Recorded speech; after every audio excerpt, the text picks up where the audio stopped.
দুনিয়াতে যদি কোনো মানুষ নিজেকে খুবই একা মনে করে, তার বুকের মধ্যে শুধু কষ্ট ছাড়া আর অন্য কিছু থাকে না, তার পাঁচটা কারণ হবে। এই পাঁচটা কারণ ছাড়া অন্য কোনো কারণ হবে না।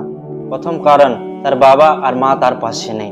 এই পাঁচটা কারণের মধ্যে আরেকটা কারণ, তার কাছে হয়তো টাকা নেই। আর এই পাঁচটা কারণের মধ্যে আর একটা কারণ, হয়তো তার স্বামী তার পাশে নেই, আর হয়তো তার স্ত্রী তার পাশে। আর এই পাঁচটা কারণের মধ্যে আর একটা কারণ, সে হয়তো জীবনে কিছু ভালো কাজ করতে চেয়েছে, কিছু বড় ধরনের কাজ করতে চেয়েছে, মানুষ তার কষ্ট বুঝছে না। পাঁচটা কারণে থাকবে, হয়তো তার মা বাবা পাশে নেই, তার স্ত্রী হয়তো তার কথা বুঝছে না, তার স্বামী হয়তো তার কথা বুঝছে না, তার কাছে হয়তো টাকা নেই, বা সে জীবনে যদি কিছু ভালো কাজ করতে চেয়েছে, তার জন্য হয়তো মানুষ তাকে সাহায্য করছে না। এই পাঁচটা কারণের জন্য তার মনের মধ্যে শুধু অশান্তি আর কষ্ট, আর নিজেকে একা মনে করবে। আর সে ভাববে, দুনিয়াতে বেঁচে থাকতে আমার জীবন জাহান্নামের মতো শাস্তি আমার চালু হয়ে গেছে। আর এই কারণে কিছু মানুষ সুসাইড করে, কিছু মানুষ নিজেকে ঠিক করে। প্রশ্ন ওঠে, একটা মানুষের জীবনে যদি এতগুলো কষ্ট থাকে, তাহলে এই মানুষ কিভাবে দুনিয়াতে বাস করবে, কিভাবে নিজেকে ঠিক করবে, কিভাবে বেঁচে থাকবে? এত কষ্ট বুকের মধ্যে নিয়ে বেঁচে থাকা কি সম্ভব? তো আমি একটা কথা বলবো আমার বোন আর আমার ভাই, তুমি চোখ বন্ধ করে আর বুকের উপরে হাত রেখে চোখ বন্ধ করে ভাবো যে দুনিয়াতে এইসব জিনিস একদিন হয়তো তোমার পাশে থাকবে না। টাকা থাকবে না, মা বাবা থাকবে না, স্বামী থাকবে না, স্ত্রী থাকবে না।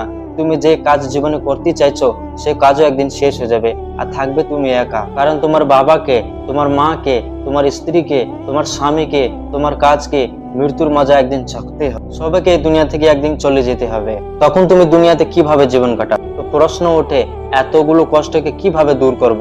তো আমি বলবো, দুনিয়াতে কোনো টাকার ক্ষমতা নেই, কোনো বাবার ক্ষমতা নেই, কোনো মায়ের ক্ষমতা নেই, কোনো স্বামীর ক্ষমতা নেই, কোনো স্ত্রীর ক্ষমতা নেই, কোনো ওষুধের ক্ষমতা নেই, আর দুনিয়াতে কোনো মানুষের ক্ষমতা নেই। যেই কষ্টের মধ্যে তুমি বিলীন হয়ে আছো, যেই কষ্টের মধ্যে তুমি নিজেকে একা মনে করছো, যে কষ্টের মধ্যে ভাবছো যে আমি আর বেঁচে থাকবো না, এইগুলো কষ্টকে দূর করার জন্য দুনিয়াতে কোনো জিনিস তৈরি হয়নি। এই কষ্টগুলোকে দূর করার জন্য আল্লাহ সুবহানাহু ওয়া তাআলার সাথে তোমাকে কথা বলতে হবে। ঘরের দরজা বন্ধ করো আর আল্লাহর সাথে কথা বলো।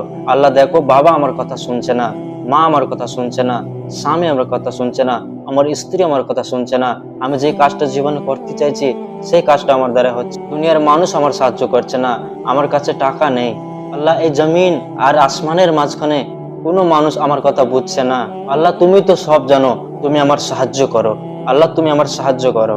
আল্লাহ সুবহানাহু ওয়া তাআলা তোমাকে সাহায্য করবে। আল্লাহর উপরে ভরসা রাখো, কারণ আল্লাহ সুবহানাহু ওয়া তাআলা কোনো মানুষের দোয়া ফেরত দেয় না। আল্লাহ সুবহানাহু ওয়া তাআলা বলেছে, দুনিয়া হলো কষ্টের ঘর, শান্তি হয়তো একদিন থাকবে, কিন্তু সারা জীবন তোমার জীবনে কষ্ট থাকবে, কষ্ট থাকবে, কষ্ট থাকবে। তুমি চোখ বন্ধ করে একবার ভেবে দেখো, তুমি দুনিয়া